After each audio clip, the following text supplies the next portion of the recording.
Welcome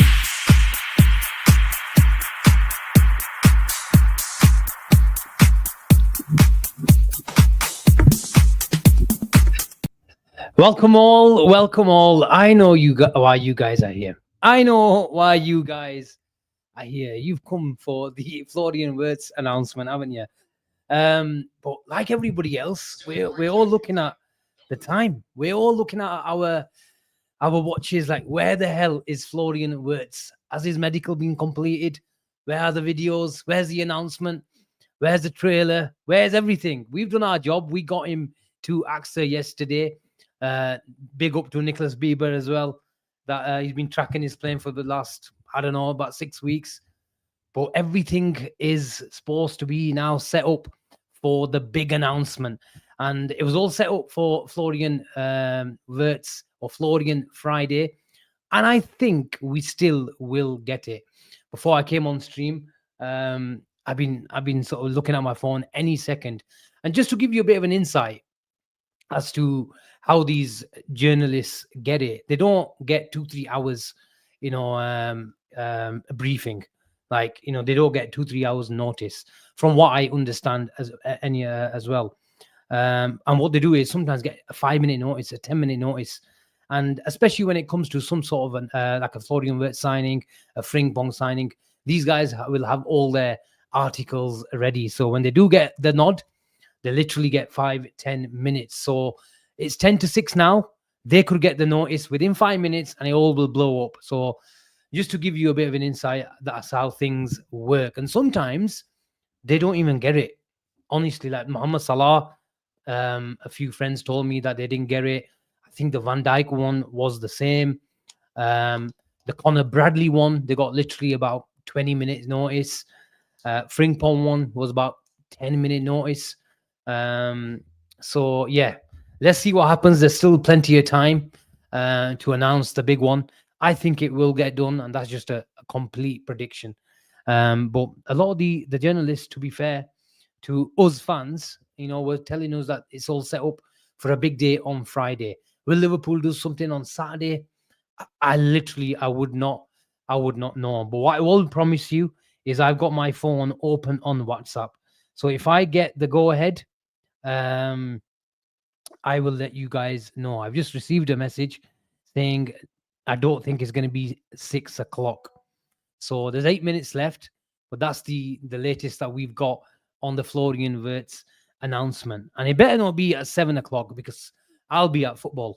I've got a 5-a-side game booked at 7 o'clock. So I hope it's not 7 o'clock. I hope it's around about 8:30, which normally at the hour, isn't it? So let me know what you guys think. Will it be tonight? Will it be an 8 o'clock one, 9 o'clock one? But it's normally around between 3 to 6, isn't it? So it's a bit, it's not, I won't panic yet. If it gets to 8 o'clock, that's when I'll start panicking, thinking, what, we maybe just get a Wirtz Saturday. But big up to all of you. There's 300 people in the building. Like, subscribe, share, do whatever you need to do to spread the word far and wide about BNR. We are enjoying a consistent summer, a big summer, just like Liverpool. So please do share the love and do sign up to the BNR Ultras membership program as well, where we'll be sending you a load of content in the next 2-3 weeks. That's just exclusive to the BNR Ultras. There's also a BNR Ultras WhatsApp group coming towards you guys in the next week or two. So stay tuned for that. The guys who are already members, just remind me by Monday, Tuesday. I'll send you the link.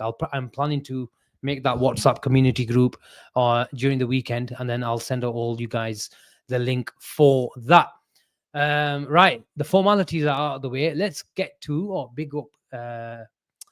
Look who's in the building. Lukeba Sheba. Where are you, Avid? I don't even know where you are. All I know is you've gone for a bit of a trip with your buddy, enjoying a bit of a time away. So go collect all those brownie points, mate, and then spend them during the season.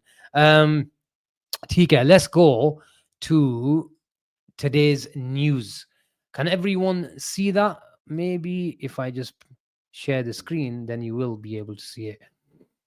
Castello Lukeba. The guys who are in the BNR group will know that I put a little teaser out just before we all went to sleep last night. I said, I predict some sort of journalist or some sort or any journalist will come out and mention some sort of another centre back that they have heard that Liverpool are looking at. They've been scouting, monitoring, liking.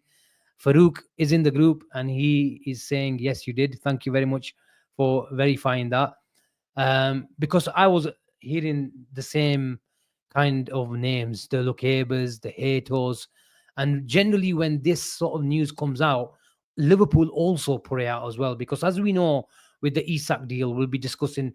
I've only got about half an hour today, guys. I just wanted to come on and enjoy a little bit of an update. And if the Wirtz announcement breaks, then we would all celebrate it together. But if it does, then we will still do that. But just to talk about Lukeba and the games of chess that are going on between Liverpool and Newcastle, Liverpool and Crystal Palace. Sometimes Liverpool feed a name and sort of just put the narrative out there just to feed something or their intention, whether it's to get a price down, whether it's to drive up a price. Every single club does it, and it'll continue throughout the summer and throughout football as we enjoy it. So I think there is genuine links to Castello Lukeba. Liverpool like him. As Louis Steele reported today, Liverpool have had scouts at many Leipzig games this season. Now, Leipzig have a lot of good players, as we all know, and there was certain number 10s there, maybe an attacker there that we would have looked at as well. But as we know, we've all brought Florian Wirtz in now, and we don't care about any other number 10. But when it comes to Castello Lukeba, whenever I watched him play, his intensity, his energy, his strength have all come to light. And this guy is a beast, but he's a mobile beast. And whenever I watched him, his ability on the ball and carrying ability has really, really impressed me. Now, where would he fit into the Liverpool team? I can't see him being a flying fullback, even though he does have those carrying ability. But I think his frame is more a centre back.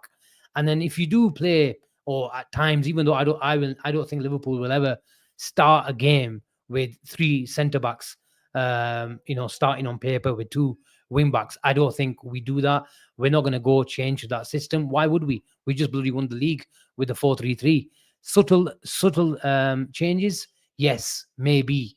But when it comes to Castello Lukeba, I think he's got natural abilities and natural traits to be adaptable to any system or any tactics or any shape. If he's acting as a third centre-back, he can go and press on, being a third centre-back and carrying that ball.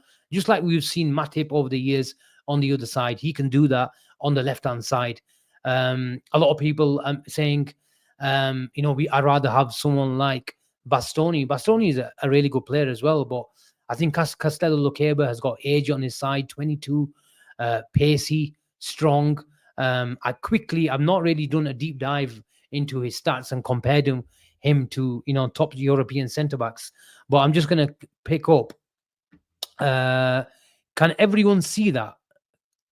Let me just quickly go to the stream myself.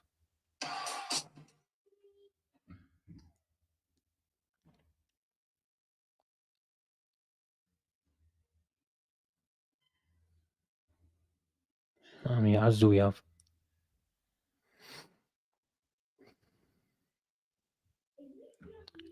And just bear with me, guys.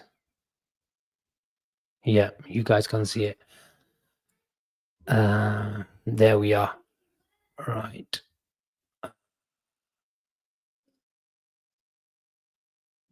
Showing the Twitter page. Share screen. Castello Lukeba. There we are. So he's played 23 games. That's a decent amount of games. Mainly at centre back. No assists, no goals. I don't really care about that. Successful take-ons, 99 percentile. For me, that is very encouraging. If you've got a centre back who's got the ability to take on, for me, that tells me that this guy is comfortable in the advanced areas. And if you've got him, now, although look, Kirkes is an unbelievable flying fullback, and he's going to be the starting fullback. If you've got someone like Castello Lukeba who can play left-sided centre back, who can play centre back in a four and be on the left-hand side of the defence, and sometimes if you need to protect a game and put him at left back, if Kirkes is not playing, Kirkes has come off, and you need protect a few throwings, a few strikers from the opposing side, especially away from home. This guy can do a job, and he's only 22, and he will only improve. Again, progressive carries, all in the greens. Just keep on going down. Passes completed short, 91% percentile. So that tells me, like, look, he can keep it simple as well. Especially that trait is very, very important in an Arnie Slot side, where he doesn't want you to take crazy risks all the time. He wants you to be in a settled shape and then take the ball at the right times. Again, goal and shot creation, 98 for a defender. This guy can play. And only about 2 days ago, I saw a video of him taking players on and whacking it. It was a training video. I know we shouldn't get excited over a training video. I can remember the whole fan base got excited over one Thiago video about a year and a half ago when he came back from injury, and there was a little video of him taking a few players on and whacking it in back of the goal, and we thought, oh, that's it. It's the Messiah returning. And then we look at his defense.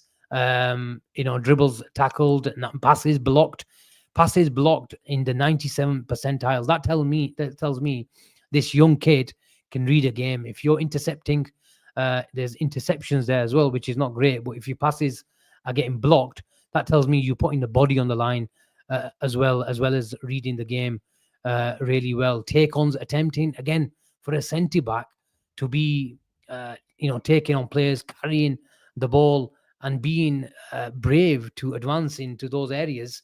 That is an unbelievable trait that we could easily take advantage of. And although he's probably not the Van Dijk type of defender where he's calm, he's collected, and he pings balls in every other direction, we always need a proper defender who can carry the ball as well, because as we know, a lot of I'm just looking at my phone, just bear with me.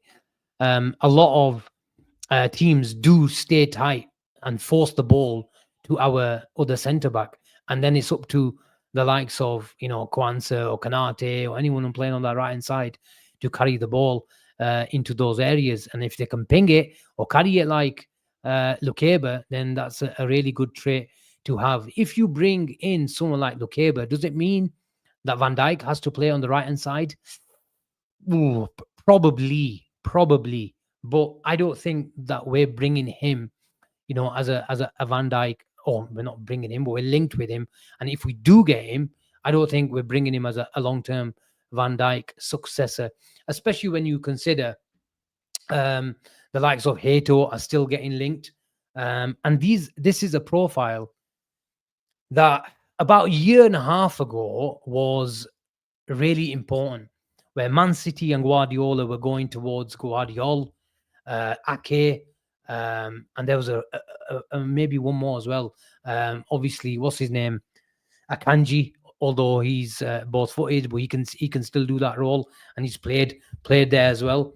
And is this left-sided centre-back / left-back role? And managers like Guardiola and Arteta, to be fair, became obsessed with this profile, where they were going with 4 centre-backs and letting one of them bomb on, and then just having the inside winger, letting them allow to overlap as well at times.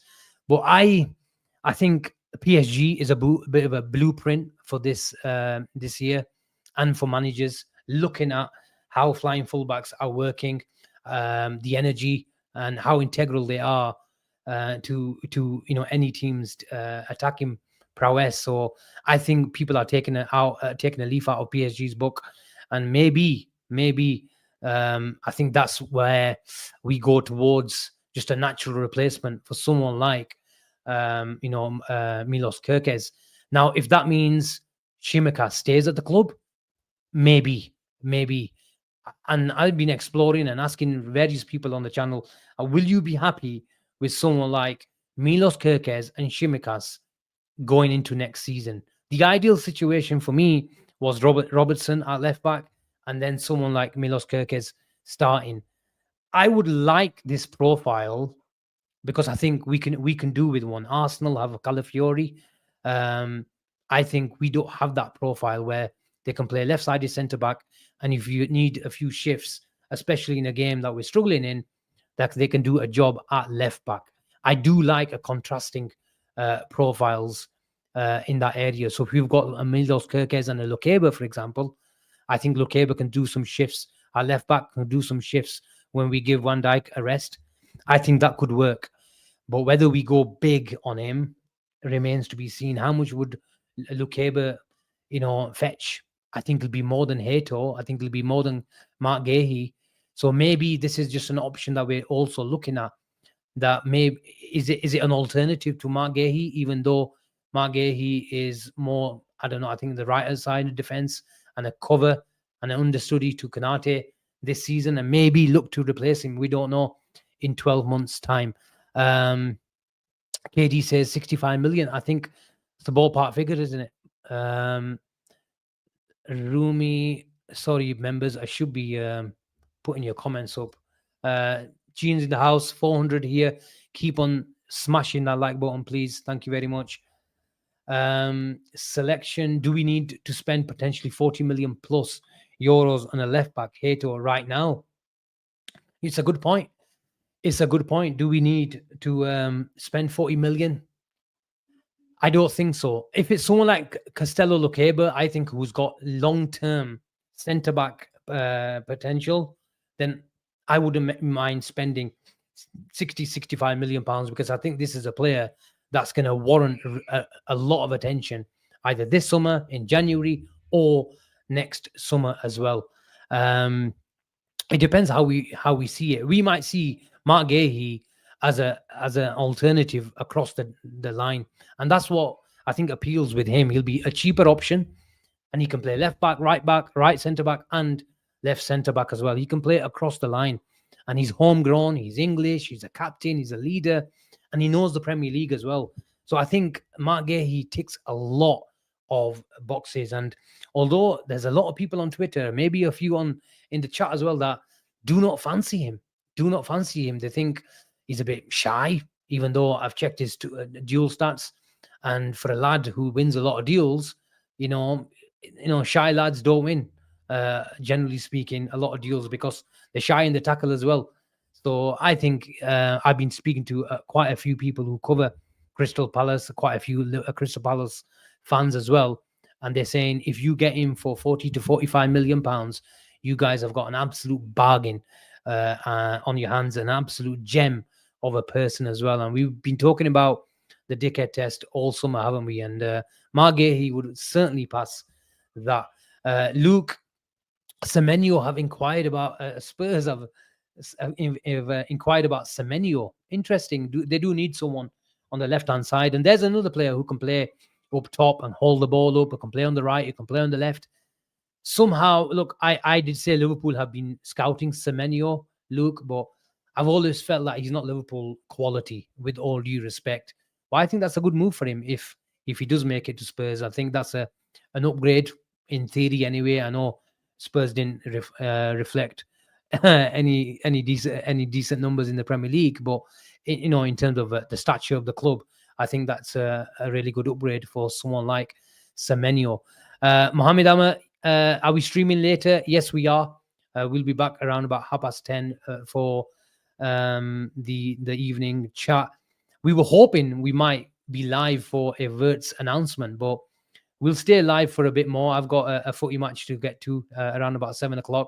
So if something breaks, then we'll celebrate together. If not, we'll be back with, I'm sure, some Wirtz talk and Wirtz content to all go over.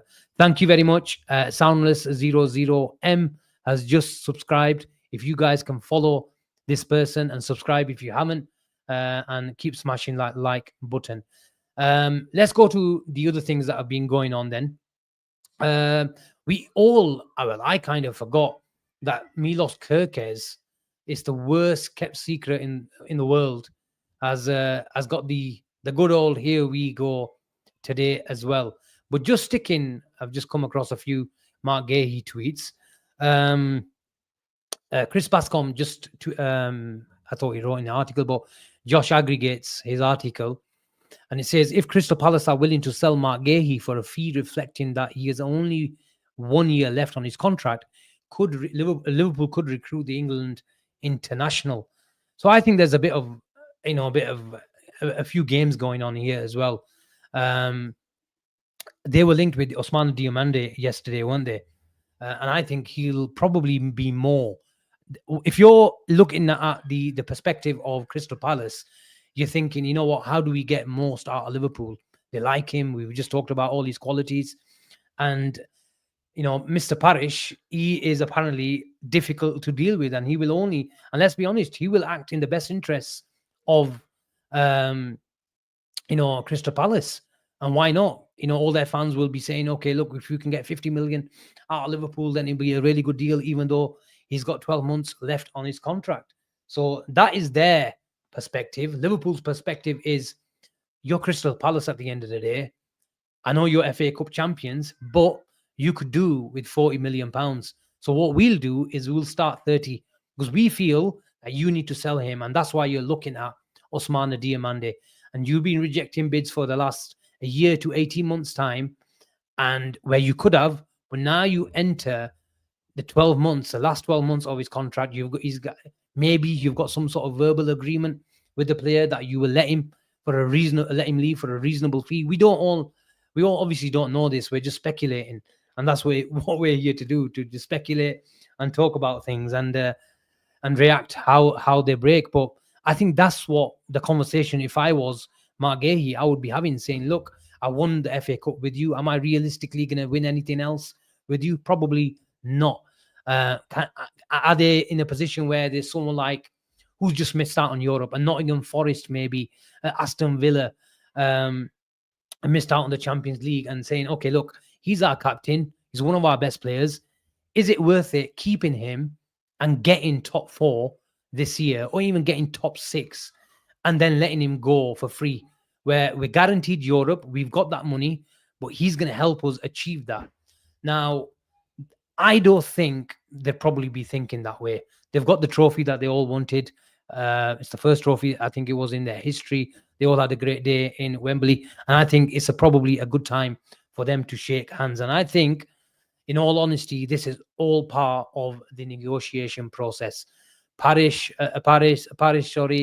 the owner, Daniel Levy, they're all renowned to be really tough, stubborn negotiators, and rightly so. And this is why, the thing is, Premier League clubs are, generally speaking, in a good place. There are obviously PSR issues with a lot of them, but these guys do seem to be run as a good club, and the right people are upstairs. But I think Liverpool will end up getting him around, if Liverpool are starting, very, very conservative, I think 40 to 45 million is a decent deal for someone like Marc Guehi. And I think he'll be an absolute brilliant player for us. He'll give Kanate a kick up the arse to make sure he keeps fit and keeps performing, because he will know that Marc Guehi is waiting there to step in and keep his place and take his place. And at the moment, I think if you've got someone like Kwanzaa, the golfing class is too much. And these are not my thoughts. What we've seen this season, you could argue these are the Arnie Slot's thoughts as well. And we know how ruthless he is. And he's had a chat with Richard Hughes saying, look, if we get a good offer, yeah, Kwanzaa is young. He's got the potential to maybe turn out to be a solid defender. But I think we've been talking about 2-3 words all season when it comes to the type of profile of defender Arnie Slot wants. He wants them quick. He wants them to win deals, because how many times did you hear Arnie Slot say this season, it doesn't matter what shape you play or what formation you play. If you lose your battles in midfielder, you lose your battles with the defenders, with their attackers, you're just going to be on the back foot all game. So I think when it comes to Marc Guehi, when it comes to Ibu Kanate, they do allow us to press really, really aggressive. And if they find themselves in 1v1 situations, they're comfortable in making those tackles in wide areas. And I think that's the type of profile that we are looking at. So maybe I think you'll start hearing something maybe next week, midweek, back end of next week, as the Marc Guehi transfer saga develops, because I think Crystal Palace will sell, but they'll make it, as difficult as possible for Liverpool. We've discussed Lukeba, discussed Milos Kerkez, and this is, another tweet from Josh. Milos Kerkez turned down interest from Manchester City to sign for Liverpool. It just shows you the pull of Liverpool. Who wouldn't want to play for Liverpool this summer? And if the likes of Florian Wirtz are rejecting Bayern Munich, are rejecting Manchester City, if the likes of Milos Kerkez are rejecting the likes of Manchester City, then it tells you where Liverpool are. It tells you where Arne Slot is amongst, and what the thought process is of Liverpool players currently at the club, and what potential Liverpool players do think of this manager. When this manager starts talking about tactics and where he sees these sort of players, and then they all get impressed about him. And that's what I love. Liverpool mean business. Liverpool are acting like a proper club, strengthening from a position of strength, but we're picking the right players who want to come to us. And I'm so glad these guys are potentially the best players in their position. Like Milos Kerkez is probably the best left back that we've seen over the course of the last 12 months in the Premier League, and Liverpool are snapping him up. Florian Wirtz is probably the best number 10 in the world, or if not one of the best, at the very least, one of the best number 10s in the world. And Liverpool are snapping him up, and they are rejecting big clubs with big managers at the club, and they come in and choosing the Liverpool project. Luke with a question: could we be still adding Isak to the team as well, Asim? I'm a bit wheezy, man. I need a little puff.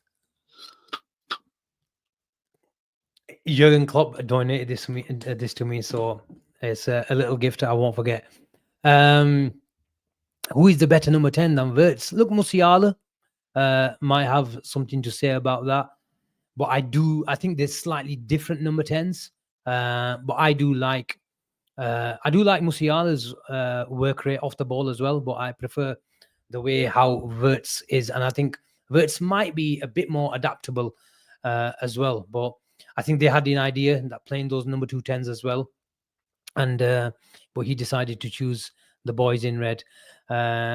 Klopp's inhalers, that's the one.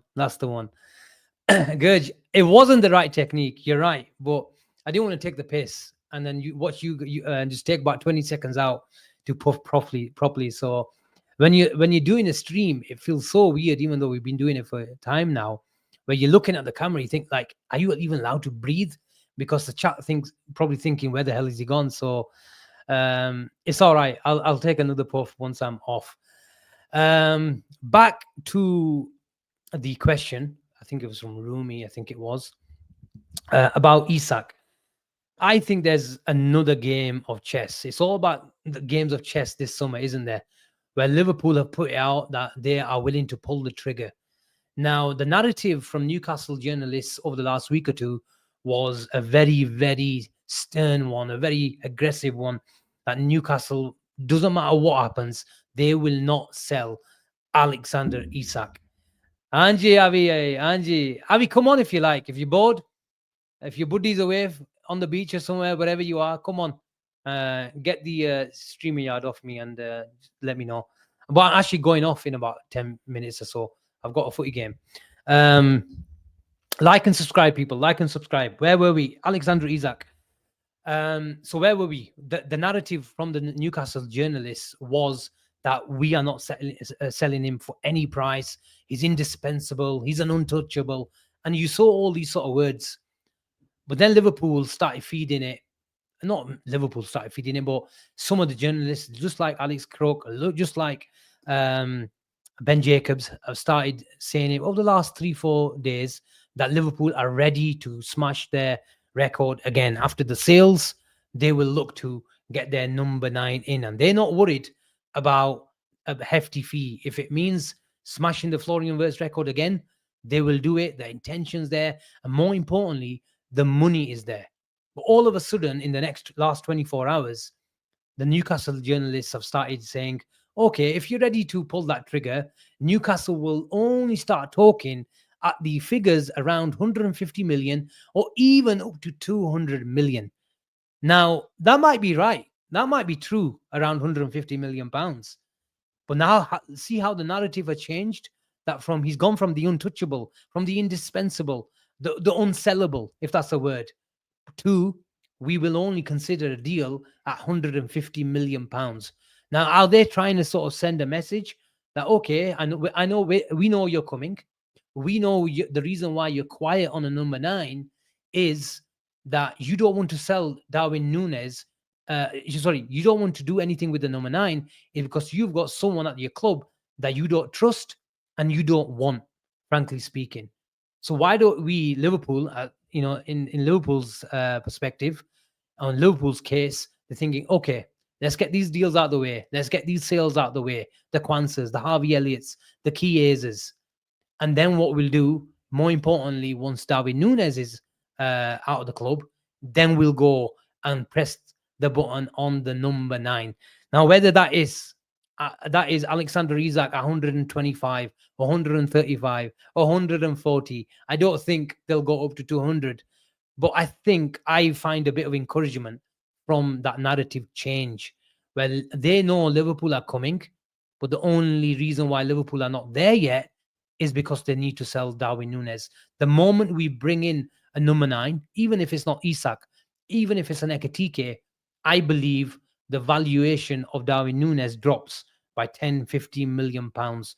There is definitely something behind the story where if we hit a certain amount of goals, games, and appearances, I think Liverpool will have to pay an extra 5 million pounds. And whatever Slot said in his press conferences of how that's not true, I believe there was a few pokies whilst he was staring right down the camera.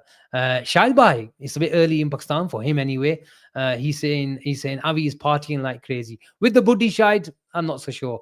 Once he puts her to sleep, maybe. Shaq is in the house, playing is a 10. I think you're probably on about Musiala and these guys. What position do you play? Gene will tell you SNH. Gene will tell you I could play football.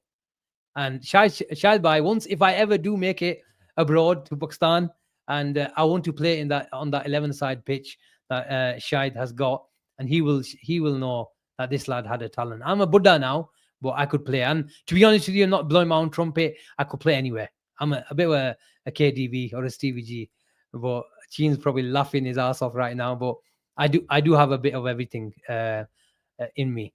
Bournemouth will have a brand new team. 100%. Zabarani to PSG. That's a good deal for them. Really good. Pakistan Premier League. I don't know, but he does play. I don't know if Shai's got a league. 428 in the building, people. Keep smashing that like button and subscribe to the channel and all that good stuff if you're new here. Are you better than Ryan Shirky? I can put a better shift than Ryan Shirky. I can tell you that for sure. Jan Molby type, no. And maybe now, because I've lost my legs, I can just control the game by passing it in from midfield. Do you manage football matches, Asim? No, I don't manage. I'd love to, but I'm giving you guys the time. Providing you guys the content. Let's go back to Josh and see how what else he's been posting out today.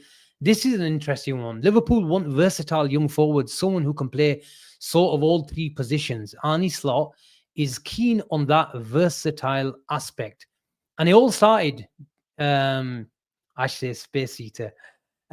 I'm more of a metronome controller at the moment, a volume passer, Ash. Who's got an eye. I'm a progressive midfielder. That's what I am. But going back to that quotation, the versatility, as I can't remember what Avi called it last summer. Was it the summer of versatility? He called it, and I knew what he meant. With the likes of Ryan Gravenberg, with the likes of Szoboszlai, with the likes of McAllister coming in, and Endo, to be fair to him, who can do shifts at centre back, shifts at right back as well as DM as well. So, it made sense why it makes sense why Liverpool want those multifaceted players or multifunctional players, because when you're interchanging in positions, because we do know our shape generally won't change. And just going back to as a reference to the best team in Europe at the moment, which is PSG, you watch their three in midfield, you watch their three up top as well. The reason why there is so much fluidity is there because they're so comfortable on both flanks, in inside areas, out wide, holding width. And this is why it makes them so dangerous. You see Dembele coming into midfield and picking up on the ball on the halfway line. The centre-backs are shit scared. Do they follow him or do they stay behind him and keep the shape? So that fluidity, it confuses, really low blocks especially. And it confuses even the best of teams as well. So if you've got that fluidity, you've got that those multifunctional players even up top, it only provides the natural fluidity and the interchanging of positions as well. And I'm not surprised these coaches want that. So you've got someone like a Bakola, you've got someone like Kvaratskhelia who can come on the right and go on the left and then interchange and spend 20 minutes acting as the number 9. It provides you so many options. And it also gives the right back, the left back, a different challenge. What Bakola does to you, what Doué does to you, what Kvaratskhelia will do to you is completely different. Someone more direct, someone might take you on with a trick or two. Some might, need more movement with an underlap and overlap. You get the point. Where if you provide something a bit more predictable to defenders and teams as a whole, then you end up dropping points, and that is the name of the game. Is picking up those points throughout the season and pick up that big trophy come May. Okay, people, I think I'm going to call it a day. I've been on stream for around about 40 minutes. We are going to be back around about 10:30-ish. That is our time, isn't it? In the evening at the night with the night jobs, with the night shows. So do come back. We'll talk about Kudus and every other midfielder attacker tonight if you guys. But I'm just going to check if we missed any super chats. I have.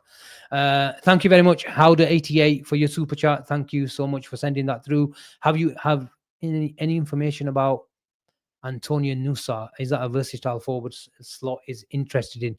I'm not going to lie. I've heard the name. I saw someone get linked with this Antonio Nusa. It was a big club as well, but I'm not going to lie. I've not seen this player, but I'm going to just start this super chat so I can give you all your worth, all your super chats worth, and then I'll get back to you and I'll let you know what I think of this player as well. But I've not heard anything about how or if Antonio Nusa is linked with Liverpool. Another one from Howder88: if Wirtz is presented as a Liverpool player during the stream, I think you should put that yellow McDonald's kit on to celebrate. Well, you only got about 30 seconds for that. But if it did happen, I would do it for you in the next 30 seconds. But let me just quickly check my WhatsApp whilst on stream. Gene reminding me of the super chat. Good job. He's keeping up. No. Nothing, people. Nothing. So we played the waiting game. I know what's going to happen. I'm going to come out of footy and check my phone. And my whole phone and my whole Twitter feed is full of Florian Wirtz in a red shirt. But it would be slight disappointment for not actually living that moment of the announcement. But on the plus side, it would be Florian Wirtz, seeing him in a red shirt after all these months. God knows how many shows we've done, but it's all worth it when we see Mr. Wirtz in a red shirt. But on the way out, people, smash the like button and subscribe to the channel if you haven't done so, and we will catch you on the next one. Until then, take care.